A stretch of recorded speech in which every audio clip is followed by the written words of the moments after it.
everybody, another conversation with Max and Justin here. I have Salli Saffioti with us. How are you doing, Salli? Hi, I'm doing great. How are you? Doing well. Excellent. You have been in everything, and I'm excited to talk to you we about were just everything. geeking out about your entire career. We were just like, and she was in this, and this is awesome, and she was in this, and this is awesome. You did some work on Diablo 4, and I was like literally just playing that like 5 minutes ago. Oh yeah, that's like I feel like I call that the gift that keeps on giving, because they try to use lots of different people, and I've been able to be in many different facets of it with many different accents and stuff, and some of it like you wouldn't even know, we're like in the background doing all the people in the church or something like that, and it's like it's cool to know that you're like a part of you're kind of like flying under the radar, but you're a part of it. Yeah. And like with those games, like with the reoccurring missions and everything like that, like you end up hearing the same voices like hundreds and thousands of times. So it's I probably listened to you, or like screaming out against some demon or whatever, like probably 10,000 times. Awesome, in all the different accents. Yeah. So what got you into being an actor? Like what kind of sparked that interest? What was your start? Well, so I'm from New York, and I always I remember it was like people always like, oh well, like what are the first things you remember when you were a kid? And I remember I wanted to be a mom and I wanted to be an actress, and I have no idea where there was no like actors in the family. It's not like I was like going to the theater all the time. I think it was like back in the olden days, it's like we didn't really have a TV, but like, the people where I would go stay sometimes, they would have like, it was like I don't know if you know those TVs that were like a cabinet that sat on the floor. Oh yeah, and I had one. Did you really? Okay. I never had one, but like the neighbors had one and stuff. So I would go there and I would just remember like, and it's before there was streaming and things like that. Like once a year, like the Wizard of Oz would come on TV and everybody would sit around and like maybe somebody would make popcorn. And it was this, like, I just remember I was like, oh my God, that's what I'm supposed to do. Like, that's why I'm put on this earth. And I'd be like, oh, how do you do that? Like, how do you get into that? And then, everyone around me was just like, super low level blue collar, nothing creative like that. How do you do that? You go get a real job. That's how you do that. That is it. My dad's favorite saying was people like us. So people like us don't go to college. People like us don't live in New York City. People like us don't become actors, So it was always like in my blood is what I felt like and then I was like, I must be adopted. And I got that checked, and I'm not adopted. 23 and me through it. Yeah. Sure did. I mean, you got to be sure, Yeah, right. But then I remember, like, so my parents got divorced when I was, I don't know, 5, 4, something like that. And for my birthday, my dad said, or like my 6th birthday, he's like, his name's Vito Saffioti. So he's like, yeah, he's like, what do you want, Salli? Like, what do you want? One of those guys. Yeah. Walk it in. Yeah, that's exactly. And I said, I really don't want any presents. I really just want to go see a Broadway show. And he was like, he's like, hey, no, but at the time there was Beatlemania, which we used to sing Beatles songs all the time with each other, stuff like that. So he took me to see Beatlemania, and he took me to see, I got to go to 2, and I loved The Wizard of Oz, and The Wiz was on Broadway at the time. So that's what I got to go see. Those were my first 2 shows. And I was just like, you can leave me here. Like you go home. Like I'm going to stay right here. These are my people, like people like us are here. Yes. People like us are doing this, whatever this is. So that was where I just knew that I had to do it. And then I felt like I spent my whole life with like the wheels in the back of my head, just trying to, is it this? Is it that? Okay, we're in church all the time. Let me do the church play, like whatever, like anything, like, memorizing verses and standing on stage. Like, okay, like that's me, So that's kind of where it started. And then when I was in, I guess it was high school, had 3 jobs. That's a whole other story, but I had 3 like day jobs. And, so there was a Yellow Pages. I mean, I don't know how old you guys are. Yellow Pages, paper book where you look up, and I was like, acting. Bing! And I was like, are any of these near where I live? There was an acting school like the next town over. So I bartered with like people I babysat for, because my dad would never go for this. And I said, hey, they have like a free audition, and then with your first class free, do you think like I'll babysit your kid for free? You drop me off, and if you could take me home, great. If not, I'll find another ride home. And I did it, and the guy was like, wow, like, you're incredibly talented. And I was like, it was called Michael Blinderman's Acting for the Camera. That's what it was called. And it was the cheesiest place ever, like looking back on it. But that was like my first like brush with acting. And then they gave me a scholarship ultimately. And like once in a blue moon, my dad would pick me up, and a neighbor would drop me off. So that's where it started. Everyone, I graduated high school. Nobody knew that I was into acting. Like when people found out I became an actor, they were like, you? Like, did you not have school plays to do or anything? Like, okay. So, I was like a violinist. So that was like what I did. And then when I got to high school, I did do the first 2 plays. I'm not really a great singer. I mean, I've sung for a lot of things, but they were doing musicals, right? So I'm like, the sun will come out tomorrow, like, so, I wasn't getting cast in those. But I did get a little part in one. And then I actually got a singing part in the next one. And I loved it, but then it was like the nerdiest thing to do. And, back then it's like, you don't want to be a nerd. Like you're going to get your ass kicked. I'm like 2 feet tall and a nerd, like, so it was, it didn't bode well, but anyway, so then that's when I started this, like the side hustle of the acting classes. And then anyway, such a long answer. I got a scholarship for college through my dad. My dad was a bus driver through the Transit Workers Union. So he was like, yeah, well, you don't get to pick what you use this money for, because it's from my union. And I was like, oh, well, I just kind of, I just wanted to study acting because, I saw like the American Academy of Dramatic Arts is on there. It covers the whole thing. And he's like, that the people like us don't do this. People like us don't go to New York City. Okay. So then I was like, oh, I don't want to lose a scholarship. We had no money, so I was working, one of my 3 jobs was I worked at a clothes store.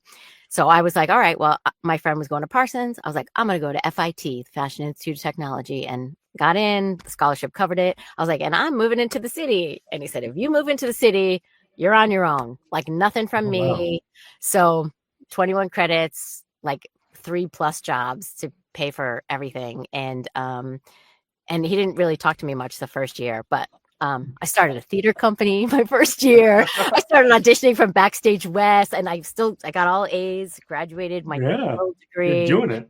Yeah. And then I was just like, I was doing like student films, independent movies, like anything that was in that trade paper that I could get my hands on. And I was going play to play to play to play. And then when we produced plays, I did a play, and then I was in the next play. Maybe I produced the next play, but I was doing a play somewhere else and going to school and working like crazy. That was the start. That's my very long answer to your short question. That's a good answer. I mean, like that's dedication. Like like your dad. He loves you. He wants the best for you, but he's like, I don't see this, and like, there's no way I can support you just throwing your life away. As far as exactly, yes. But, like that's still like you went out and did it. Like, I mean, I've never worked 3 jobs in my life. Like that's not something I've ever done for anything. So like, I mean, that's amazing. And then like, if I were your dad, I would say like that. Like, hey, you went out there and did it. That's respectable. Like, yeah.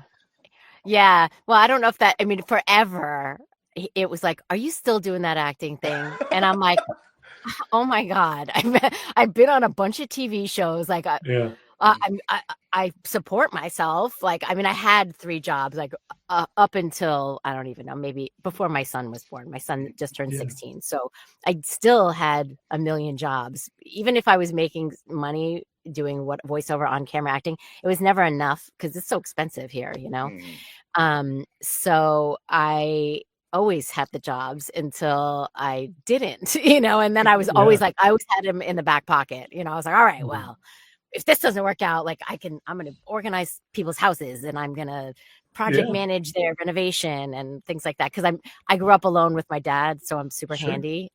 Like I can lay carpet, wallpaper, hang some shelves, fix your plumbing. That's awesome. So when you got ER, because I'm looking through your earlier stuff, like that's a really big show. I remember growing up during the hotness of ER, right? Like everybody was talking about ER. The emergence right? of George Clooney. Ooh, right? Yes. I mean, that's Oh, that. Whew, that man. Yeah. Like, what was that like? And were you just like pointing at your dad, be like, "Look, I'm on the TV with George Clooney." Like, So that was what I almost skipped the audition, right? Because at the time, I forget, I was with the man that became my husband, who became my ex-husband. We were going up to Seattle because that's where he was, like, his school had been up there and he wanted me to meet all of his friends. I think I don't know if we were engaged yet or we were talking about getting engaged. And this ER audition came in and I had never gotten in on that show. And to get the audition is like a miracle already, right? Yeah. Just being in the room, you're like, whoa, I've arrived, And so I was like, all right, I was like, I just feel like I need to do this. And I was like, I'll just come up for one night. So, or maybe I did 2 nights. It was supposed to be 4 nights. We were supposed to go away. So I changed the ticket. I paid the change ticket fee and I went into the room or whatever. I was waiting in the hallway and the part was written for someone named Carmen Torres. And, everyone's waiting in the hall and everyone's Latina, sorry. And, I was just like, why am I here? Like, why am I here? Like, this is obviously not a part for me. Like unless they have some broad idea of this, like, I mean, I don't know. I got dark hair, it's curly, whatever, but so, and it was funny, like I could hear at the end of the hall, the casting director go, this one's yours, like to the person, like, cause they'd all been there many times and I had never been there. And I walked into the room and the director knew me. He had seen some plays that I had been in. And he was like, Salli, the guy's like, and this is Salli Saffioti. And the guy's like, it's Saffioti. Her name is Salli Saffioti.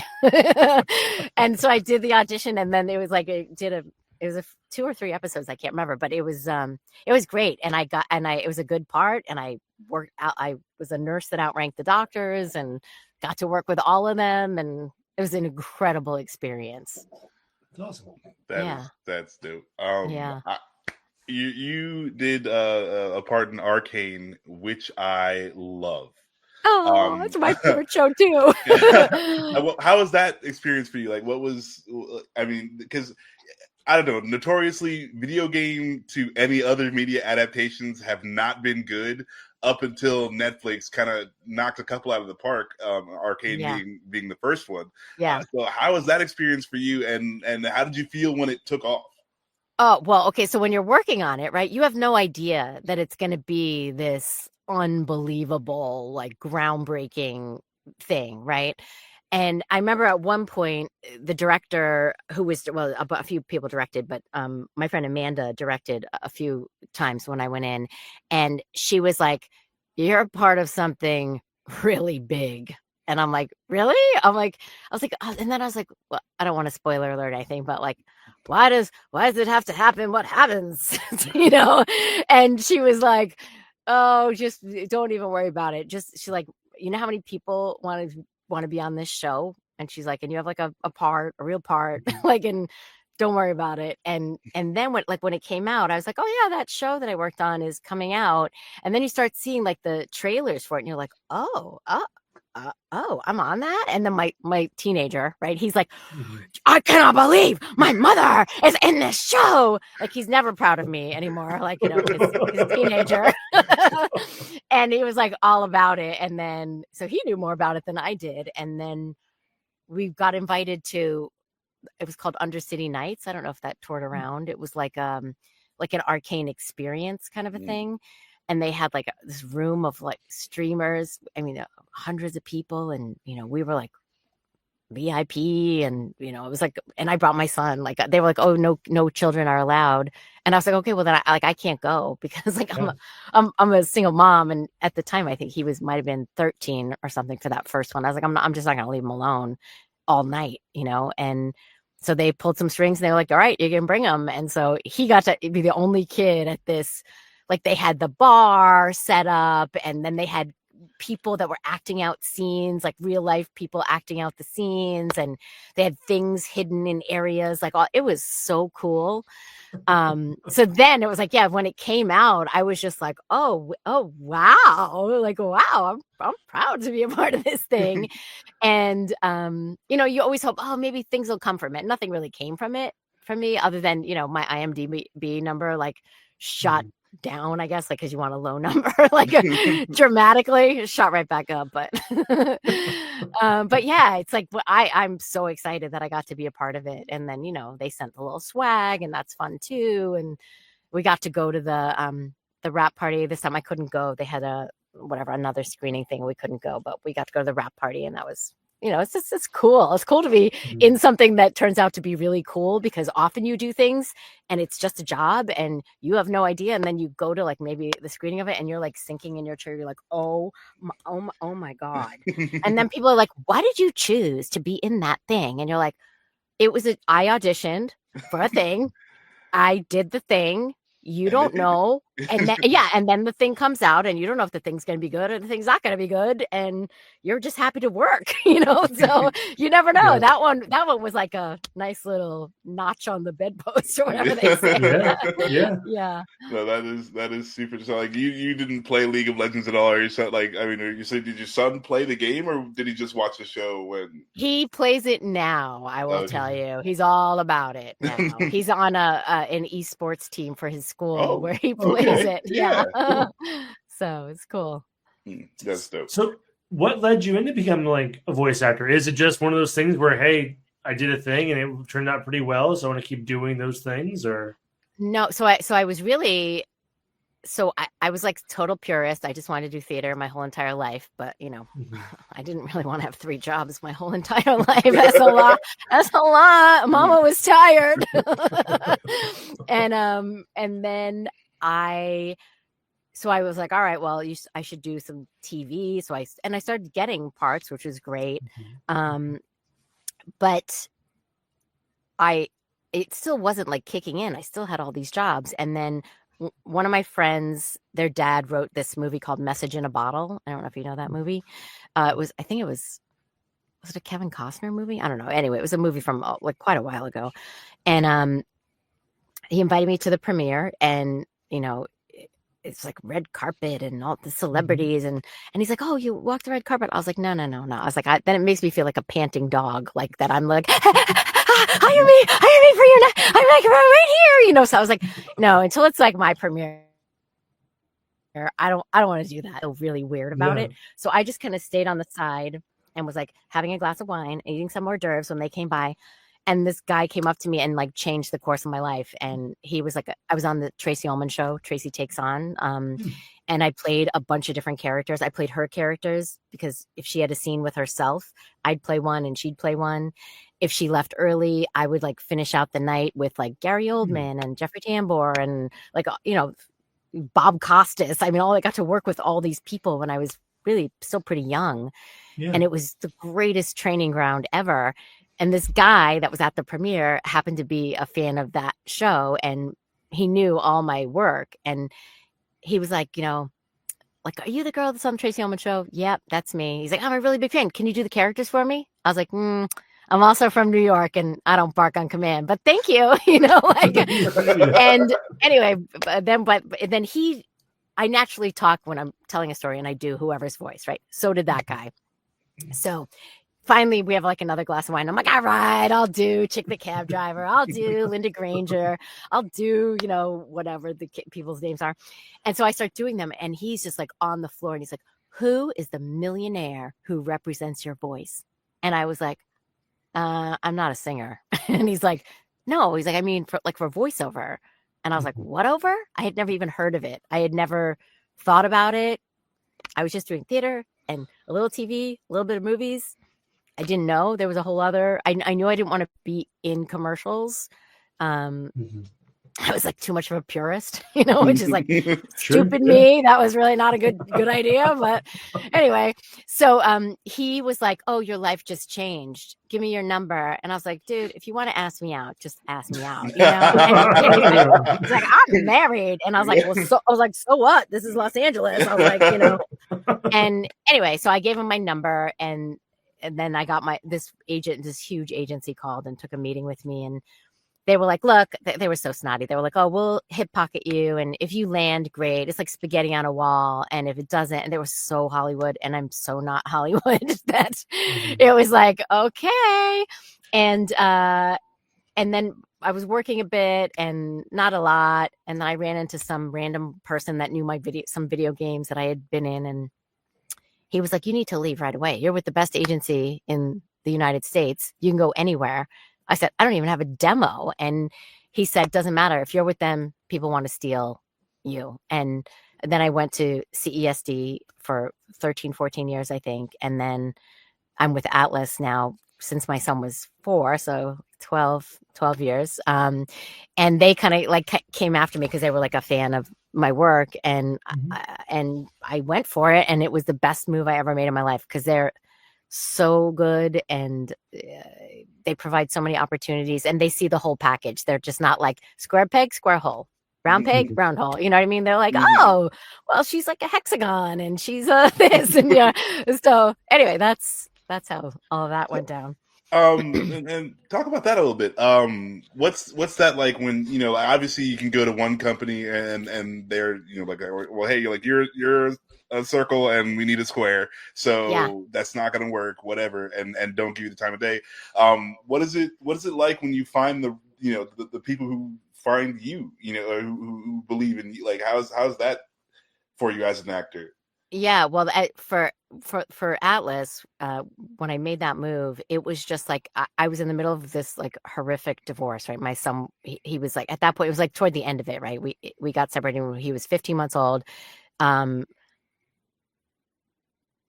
I guess maybe I went over there when he was 3 because he got his first voiceover job when he was 4. So somewhere in that time span, I made the shift. So, but I was like really feeling pretty beaten down by everything. And I had my child alone and still trying to keep things going. I gave up my on-camera career to raise my kid, so I was just like, okay, I can't believe anybody's interested in what I'm doing. And they just like, my old agents, they were great too, but they just were like, oh, these are the things that Salli does, right?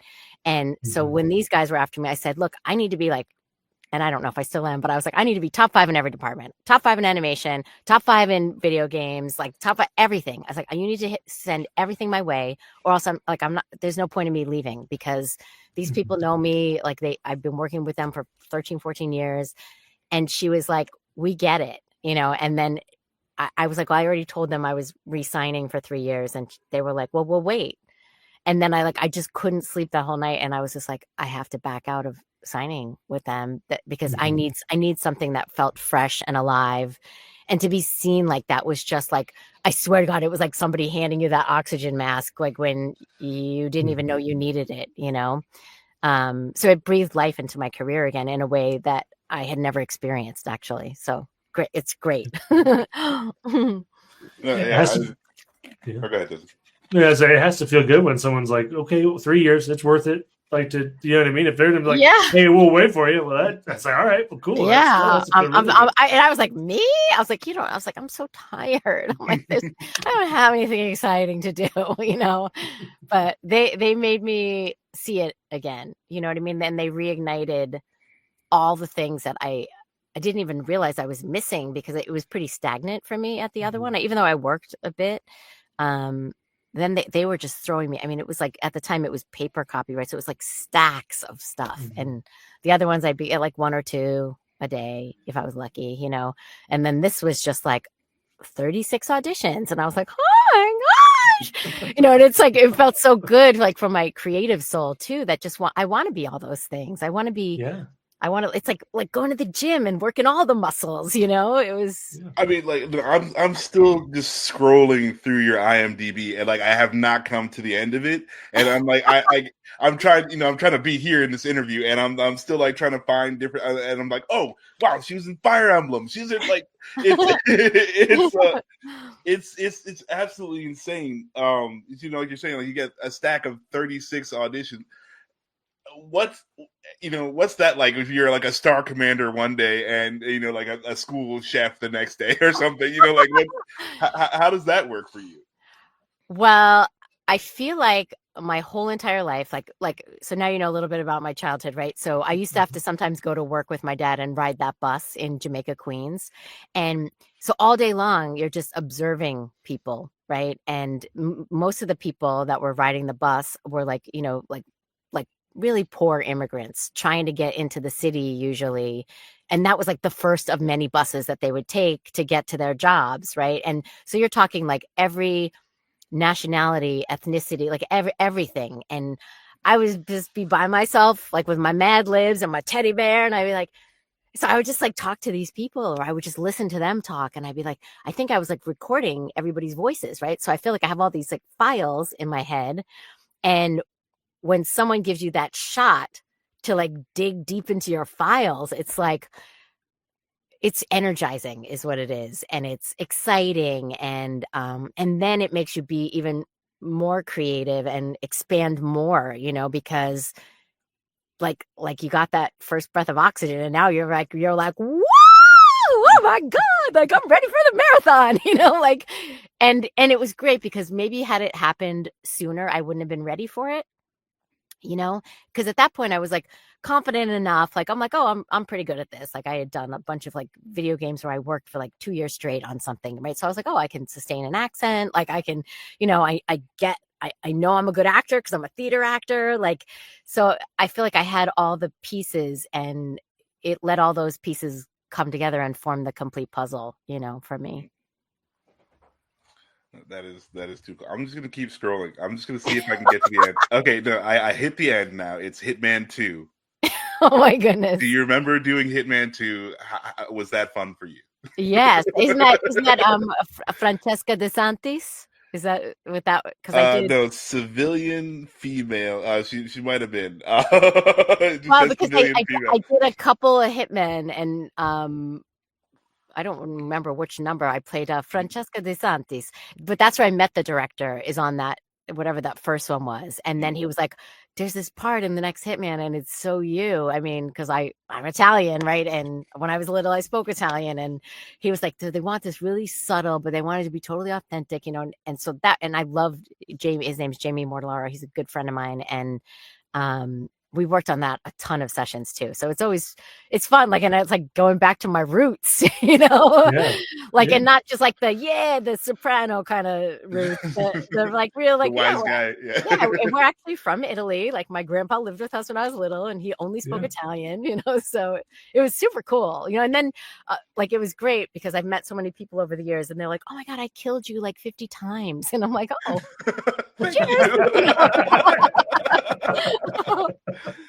Oh, my awesome. goodness. You were in one of my favorite movies, I think Watchmen. Right? Oh! Can you talk at least a little bit about that? Like, I'm a big fan of the franchise versus the comics, the whole deal. Yes. Okay. So I like Zack Snyder. I don't care what anyone says about Zack Snyder. He is the greatest human being on the planet. He was so wonderful to work with. That was this little audition that there were no sides.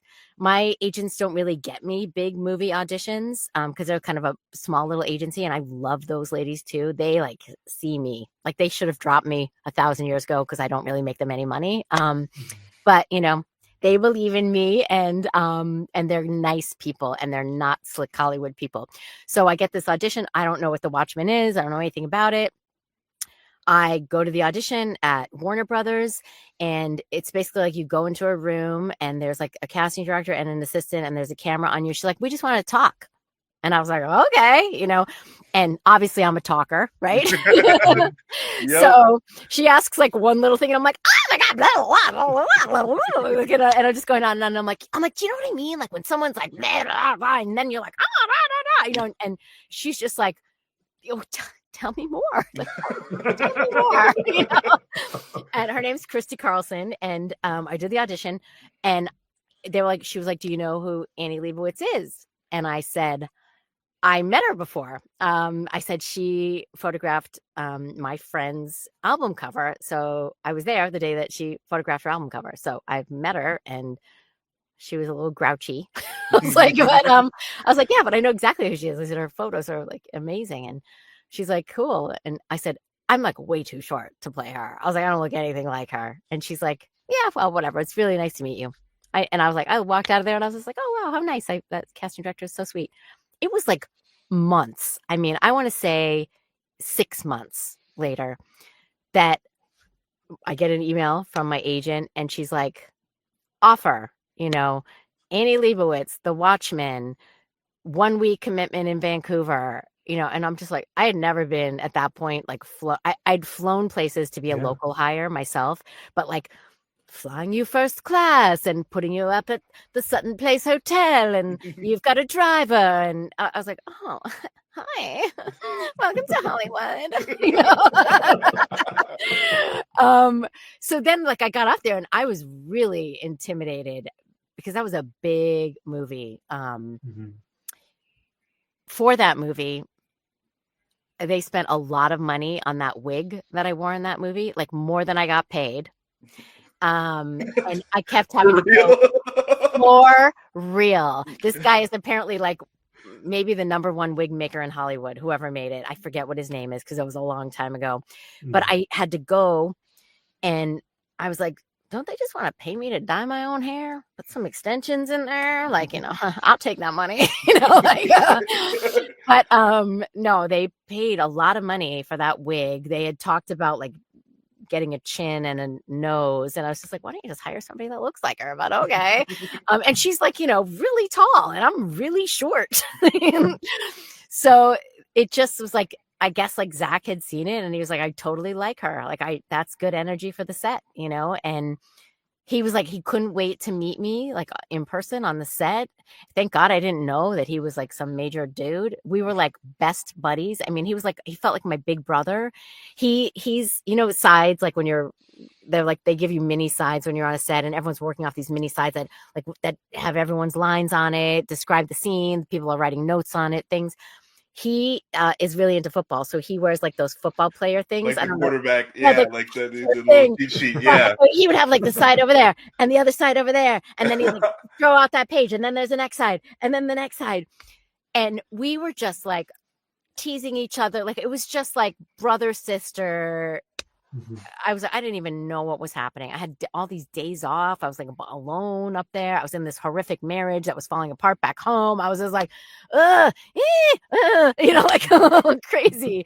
But yeah, and the set was incredible. I got to meet them all and work with everybody, and they treated me like gold. And it was an incredible experience. That was like, I wish that I could have been in a better headspace myself to really be there and not be feeling like I asked to go home a day early, like, cause I was afraid of what was happening at home. I mean, I had like a 1-bedroom suite. I mean, like views, wraparound balcony. I was like, okay, Yeah, you should have been trying to like, can I get a few more days? Like you need to shoot something else again. Like I'm available. Right. And you want an extra for next week?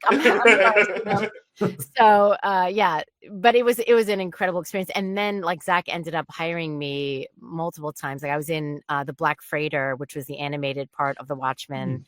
And then they recast that, and they got rid of everybody, but they kept Gerard Butler and they kept me, and they changed the accent, but I could do the accent. So, and then he hired me like in Justice League as like a reporter and something else too. But anyway, it was like it was nice, and everybody always remembers you, even though years and years and years go by. I was like, Salli, you're like, oh my God, hi.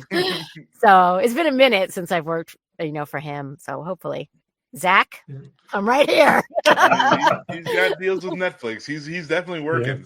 Yeah. So he's giving you a call. I hope so. That's awesome. Do you like? Well, that's probably the right way to phrase it. Do you enjoy like video game stuff? Like, do you enjoy like that part of it? Is it different than like maybe a cartoon or other voiceover work? Is like, what's the difference between that? They're all video game and something else? Yeah, they're all different, right? So I used to do a lot of promos, like coming up next, so and so does such and such. Is he going to be there after? Stay tuned. Stuff like that. So I like that stuff too, because that's, I know you're gonna think I'm crazy. I have like a mathematical brain. So for me, that's like, we need that in 2.3 seconds. Oh, we need that one in 1.8 seconds. And it's like, my brain just can nail that like perfectly. And there's like a yes, like, when it happens, like, so that, like, that appeals to like one part of me. Commercials, I don't want to be on them, like on the camera, but I like doing voiceovers for them. And now the big struggle, I don't book very many commercials anymore because now they want this supernatural thing. And I mean, I used to be like, shop at Target, expect more, pay less, that kind of thing. But now they want it to be that was good. I was like the voice of McDonald's for like 10 years, right? And it was a certain style that was very popular, and that style is not very popular anymore. And for me, I found it really hard to like adjust. I booked a couple of commercials, but they want it to be like, you're just like talking to like one of your friends, and like, you just don't even really care about the product. Yeah, you should go to Target because they got this and they got that, sale this Friday, like that, like, and that's like the vibe now, right? And that's not really my vibe. But and then video games I love because I feel like I get to be all these different people, right? And like I said, I've got these files that are in my inner file cabinet, and it's really nice to let those people come out and play, because like they all live inside of me basically. And at one point I was like, am I crazy? Because like I watch a thing and I'm like, no, I got that voice. Yeah, that's in the file over there. Like, I'm like, if someone has some interesting voice, I'm like not even listening. I'm just like, for me, it's like music. So I'm like recording the music of their voice. And then I'm like, oh, that's in a file some other time, So it's really, video games are so fun because I get to play all these different people, and young, old, different cultures. I sort of felt like I built that part of my career because accents came really easily for me. Sure. And I really credit that to riding on the bus all those years. So that part I love about it. And I love, like in a session, you might have like at least 3 characters, right? So it's like, oh yeah, you're an orc and, blah, blah, blah. And now you're like a 6-year-old girl her whole family was obliterated and she's alone under the rubble, looking for her dog, and then you're like, oh, wow. Okay. So now I'm that, and then it's like, and then you're like the high priestess of, whatever society there to save the day. And it's like all in one session, and it's like, it sounds like World of Warcraft. Yeah. I work on that one a lot. So that part is what I love about video games, is that feeling like you not only span the globe, you get to span the ages and the creatures and the, and half the time, like they give you a spec or there might be a picture and it's like, you get to bring, and you might be completely off, but you might completely give these people like the greatest thing that they've ever heard. And then you've like created the voice print for whatever thing, and there's something very satisfying about that. And then animation is just so fun. It's like that's just like the little girl inside me just wants to do animation all the time, because I'm really just a big kid trapped in this adult life, maybe we all are. I don't know if you can see all this artwork back here, but I feel you on that. Yeah. So, and I think it's great to always have that. Don't ever let that go, it's keeps you young. It keeps you excited, Justin and I were talking. We're again going through your storied career, and we're just like, I hope she's just a giant nerd and is into all of these things, because like there's just so much in there. It's like, again, like video games, cartoons, and like The Last of Us. I saw you did some voices on The Last of Us. Uh-huh. That's blown up for a whole different reason. Like have they talked to you? Have they called you about? No, man. I'm like, why don't you tap somebody who's a part of it already? Yeah, that would be super dope. But it's just like it's crazy, and we were just hoping that you were in it, just like the way we are, just because it's so cool that you just get to be in all of these things, and I've played half of the things you're in, right? So it's just like, I've heard your voice, not knowing you, but I've heard your voice. I did just have an audition for that TV show Fallout, and I'm in the game, right? So you did Fallout 76. Yeah, so I was like, okay, this is a no-brainer, people, and it's like this minuscule part because it's a super coveted show, but and I did a play with the guy who's like the star of it, like my very first Walton play. Goggins. Yeah, we did. Walton Goggins? I haven't seen him in years, but we did that play, A Few Good Men, together, and I played like the one woman. It's one woman, and like 17 men in that play. So we knew each other very well. So it's been a minute, but I was talking to the guy that directed it the other night. He's like, oh my God. He's like, I gotta reconnect like with Walton and everything. He's like, I text with him every once in a while. And he's like, do you? And I was like, no, man. I was like, I've got like 50 different phones since I had Walt's number. I've lived like 42 lives since then. So did he, I'm sure, but yeah. So it would be so cool if I got to be in something that was like a crossover of a live action thing. Cause now that my son's 16, I really want to get back on camera. I mean, I had a fluke of like, I was on a couple episodes of Shameless. I don't know if you guys watched that. Okay. Yeah. No, I love that show. And that was like, I was not really doing on camera. I had done one episode of Major Crimes, because the producer had like kind of written the part for me. Like he knew me from way back when. And, in this case, I was leaving to go camping and I almost skipped the audition because it was on I was leaving and I was like, okay. I was like, you take my kid, you guys go to the trip. I'm going to have my car loaded with my camping stuff and I'm going to go to Warner Brothers, dress like a hooker and go do this audition. And then I'm going to get in the car and drive to the campsite after I go in for Shameless.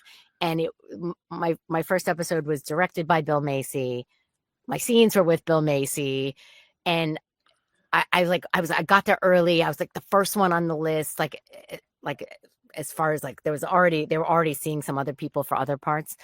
Anyway, you could hear like every audition. I hate that. You could hear what the other people are doing in the room, but I was the first one to go in for my part. And so I went into the room and there's like Bill Macy and like the room was jam packed. Like now everything's over the internet and it's such a shame because being in the room really changes everything for on camera.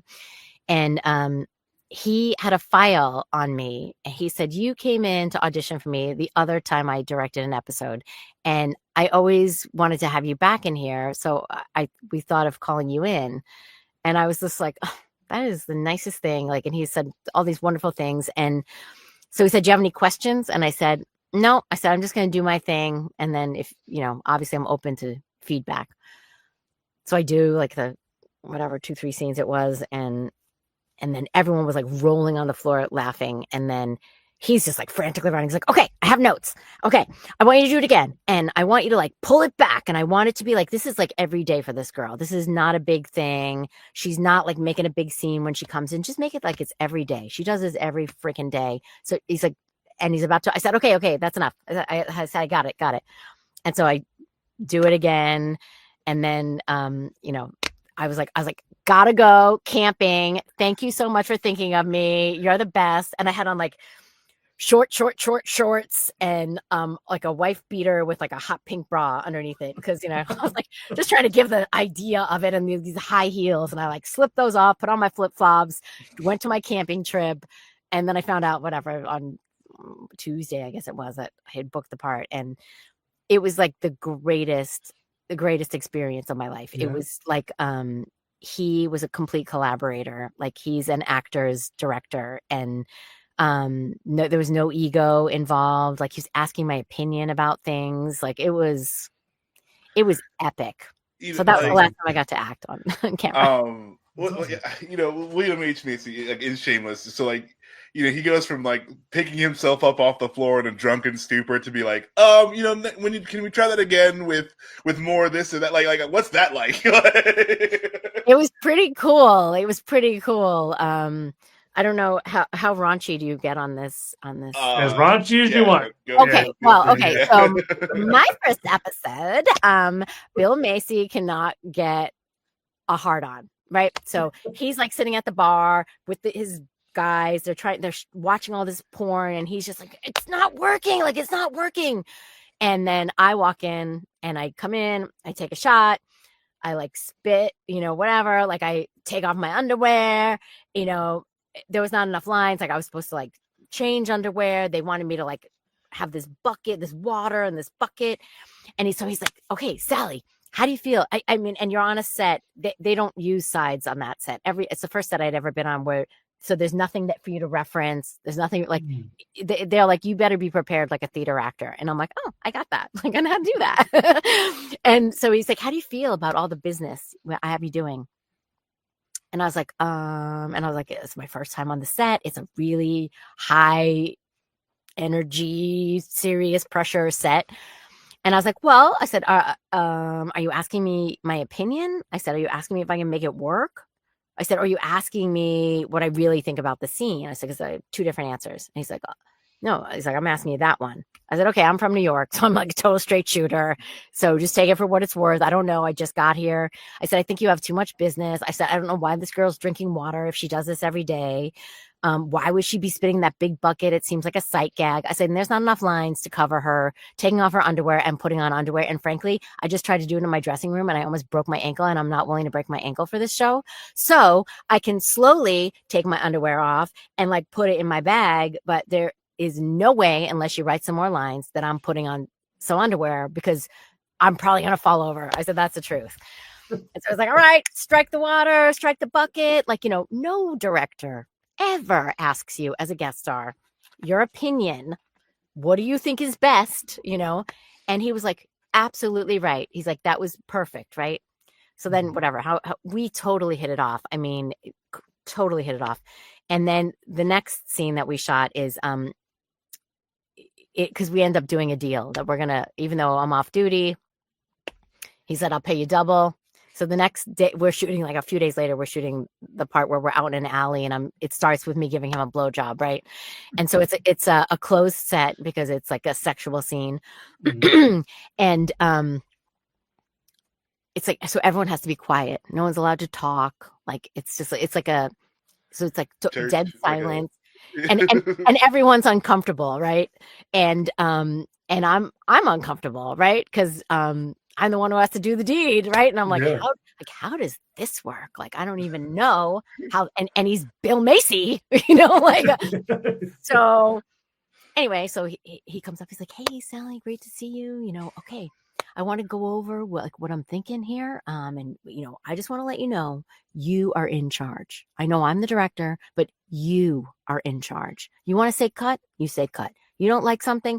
You say cut. If my hand touches you in a weird way, you say cut. I was like, it's like 100% serious. You're in charge. And I'm thinking like, all right. They have to read all these sexual things out. Like, these are the rules of the set. Everyone on board. Okay, got it. It was so exciting though. And we're like on Warner Brothers, like in like some street alley, like on one of the sets that I've walked past 1,000 times, And so he's like, so I want you to start like on your knees, and it's going to be like a cardboard box, but we put a lot of padding in there.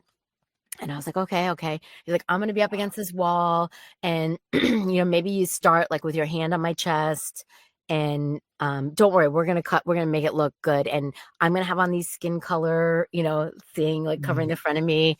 And maybe like if you can move your head up and down, and let's just try it out. But you're the choreographer, you're the everything. So it will work around you. Everyone knows. Okay, great.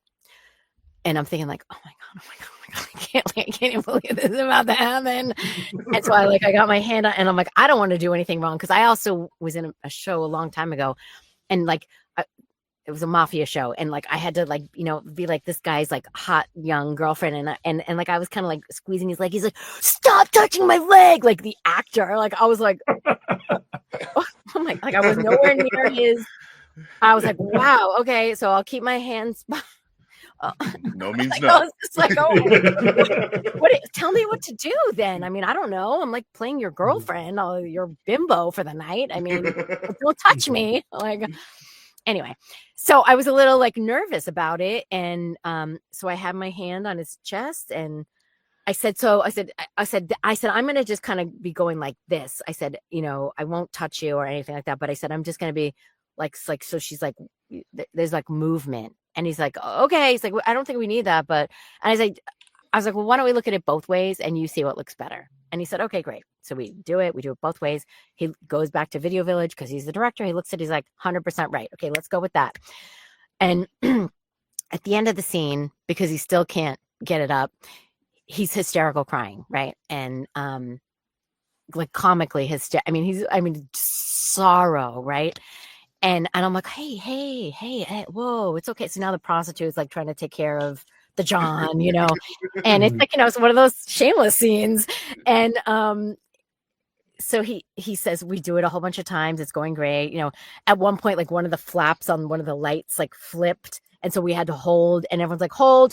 If you want to stop the roll, no, don't stop the roll. So I've just got my head down, and like his package is like right there. And I'm just like, just look at the ground, just stay with your head. And then he goes, well, Mom, what did you do today at work? And like I just burst out laughing. I was like, right. He's like, I said, yeah. I said, you know, and I'm like, yeah, you know, like my son really wanted to come to the set, and he said, well, son, not on this one. And then, so he said, like, oh, what do you think about my crying? And I said, it's great. It's authentic. Do you think it's right? Okay. Are you asking me my opinion? I said, I don't know. I'm not looking at it on the Video Village screen, so I don't know what it looks like there. I see, but to me, I said, you should have tears like streaming down your face, because he put like, you know, drops in. And he's like, really? I said, well, isn't this responding to like the first scene of the whole show when you're on medication and one of the side effects is extreme emotional response? I said, you're beautifully crying and it's completely authentic and wonderful. And I said, but to me, it's not extreme. I said, that's just my opinion. Guys, let me get 2 drops next time. Let's try that. Okay, good note. Let's try it. Tries it. And then he's like, guys, I want 3 for the next time. And because I was like, he was like, now? And I was like, more? You know, so he did 3 droppers. So then he's like, you know, and his acting is so great that, you know, it looks like he's naturally just like, holy cow, like that's the end of me. Like, if I lose that, what do I have? Yeah. So, the only thing that brings me any sort of happiness. Right. So what is working with him was like, and he was like, I want to work with you like every week. Yeah. And I was like, oh, buddy, from your lips, you know. Yeah. We can do that. Yeah. Another episode, but then COVID happened, so they were kind of trimming off the fat, you know. But it was absolutely the best experience I've ever had in my life. And again, it was like one of those things that if I wasn't ready, that could have gone miserably wrong, right? But I was totally ready. I was like, I'm not arrogant, but I certainly have an opinion, and I'm also open to everything. So ideas, you know, myself. So it was a wonderful learning experience, and I can't wait to be on my next on-camera show. Now that my boy's older, Mama wants to get back to it. Well, you know, call up Scott Snyder and just you know, like it's not like, you know, you've been in everything. This is so this is the fastest hour that I've ever had. Yeah. I just looked up. I'm like, oh my God, is that an hour? Yeah. It just flew right by. You are wonderful. You are a wonderful person. Like I hope all the best for you, because You're a joy. You are a joy. Well, so are you guys. I mean, my gosh. I'm like, I want to hang out with you. Where are you? Yeah. We're in Ohio. Yeah. Well, if I ever do a convention in Ohio, please, let you guys know. Yes. That would just be wonderful. You are so amazing, and I don't know whatever I expect doing these interviews, but you have killed it, and I am your biggest fan now. It's so cool, and I mean, like, working with William H. Macy, like, that is dope, and I'm glad that he's nice. You know, like, it's really good to hear that people are cool. Well, if you scrolled past, like, down on my Instagram, because it was a while ago, at the end, like, he had to leave after that we were done with that scene because he was going to direct the next scene.